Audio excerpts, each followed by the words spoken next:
Good evening, YTPC. Sawgunner here. This evening I'm smoking my Lorenzo, and in it I'm smoking some Cult Blood Red Moon. I finally took the plunge.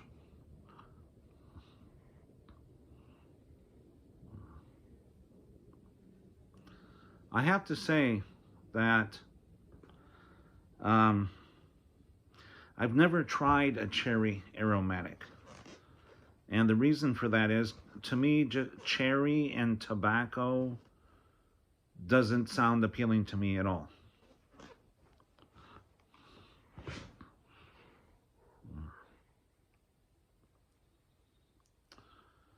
But,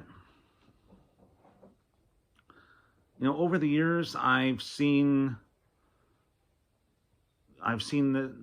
this pop up in many reviews, and people just seem to rave about it.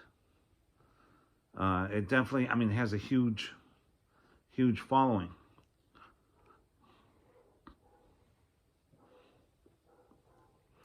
So it did pique my curiosity. And, you know, over the past couple of years, I'd thought about getting it. It's definitely been on my radar. And recently, Bradley at Stuff and Things did a review on Cult Blood Red Moon. And that's what made me decide to go ahead and order a tin. You know, admittedly, Bradley doesn't like aromatic tobaccos, which he states often on his channel.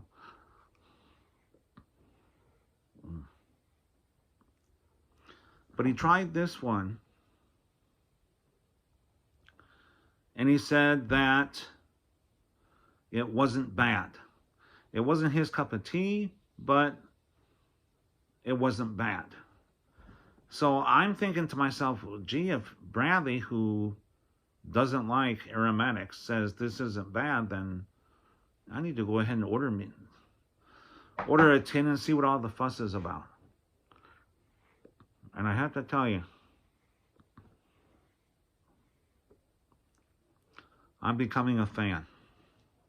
Excuse me.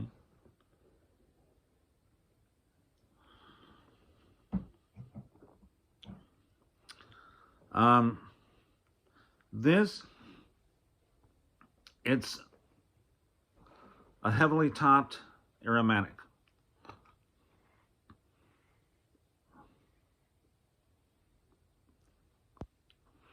So you're not getting any tobacco flavors. It's all about the toppings. And it smells like a black forest, a cherry-covered black forest chocolate cake.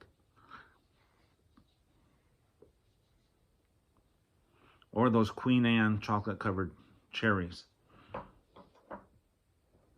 It's made by the Scandinavian Tobacco Group. And I have to say,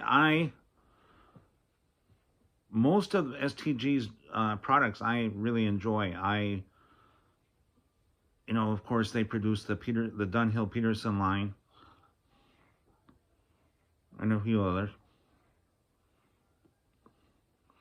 But whenever I see a product made by them, I know it's going to be a good quality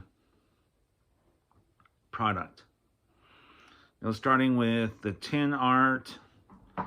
And I like how when you open the tin, it's wrapped up. It looks almost like a present.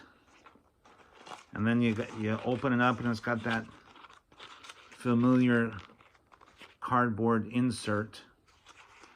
And I really like the way that STG cuts their tobacco. This is a nice, no fuss, no muss ribbon cut. See if I can show you. There. This is really good.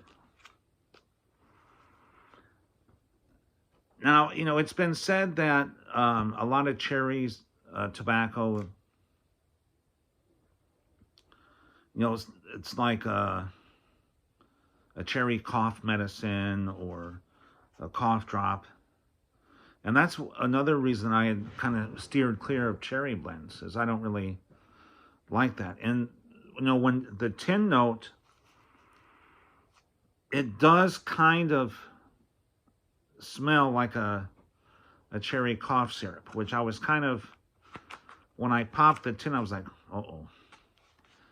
But the good news is that doesn't translate into the smoke. This isn't medicine-y at all. It's very like a chocolate-covered cherry. Excuse me.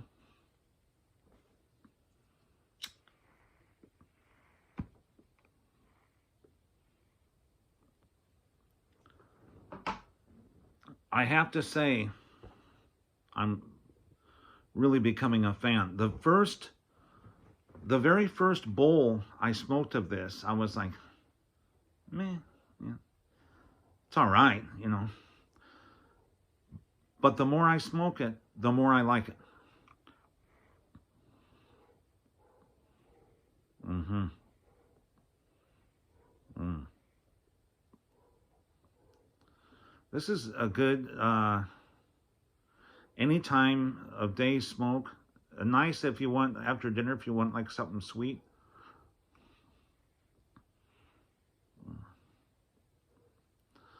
Another thing that I found, it pairs very well with red wine. Tonight I'm drinking a Malbec.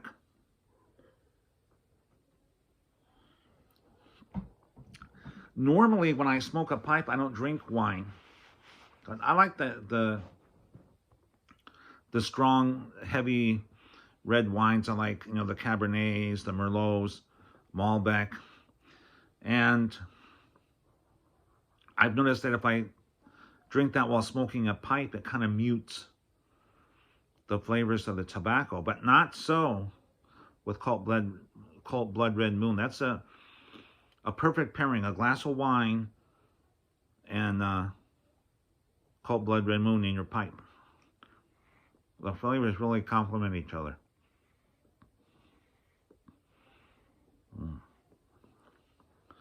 All right, guys. Well, just wanted to get on here and talk about that tobacco. And man, it's been a busy week. I've had all kinds of stuff going on. I got a bit of a rant. I'll share with you guys. A week ago, last Saturday, I got a call from the Toyota dealership in San Diego. And they said, well, sir, there's been a safety recall on your vehicle, and we need you to bring it in so we can look at it. Well, here I'm thinking, man, is something wrong with my car? Is it gonna blow up or break down? Or so I said, well, yeah. So I made an appointment for the following Tuesday. So Tuesday rolls around, I get up, cross the border, drive into Kearny Mesa in San Diego, which is, a good 30 miles from the border.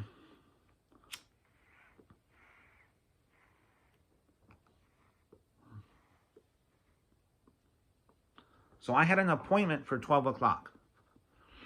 I got there at 11:30. And so I went to the service department. I, turned in my vehicle. I said, okay, sir, well, just, have a seat in the lobby. We'll inspect it and get back to you. So 2.5 hours I waited. That was with an appointment. 2.5 hours. Now, here's the thing. You might think to yourself, well, 2.5 hours, that's nothing. Okay, here's what their safety recall was. They had published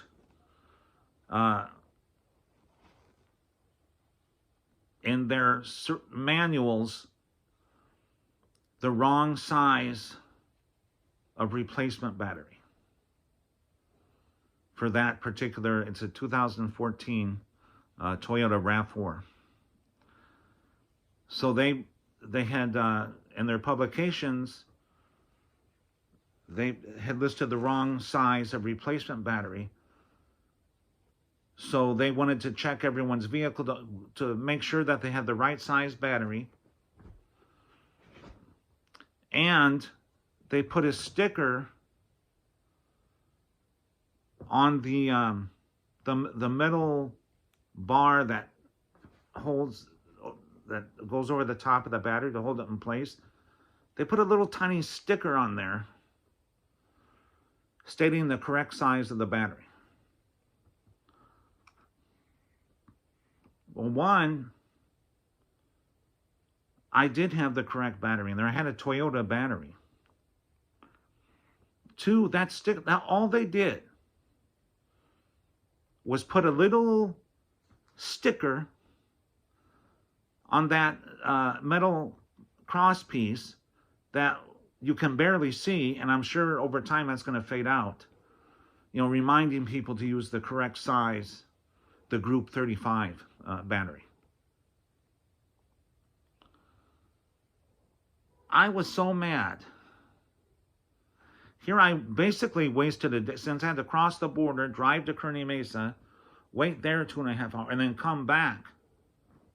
Just the whole day was shot. I'm like, hell, you could have mailed me the sticker and I could have put it on there myself. Anyway, maybe that sounds kind of childish. I don't know. Oh, and I broke one of my pipes. Yesterday, I had the pipe in my shirt pocket, and I leaned over, and it fell out and hit the concrete in the parking lot, and it chipped the button on the stem. So, anywho, well, I guess if that's the worst of my problems, I've got it pretty good, and I do have it pretty good. And all right, gentlemen, well, you have a good evening, and I appreciate you, and thank you for taking the time to watch my video, and please give me a like and subscribe. All right, guys. Good night.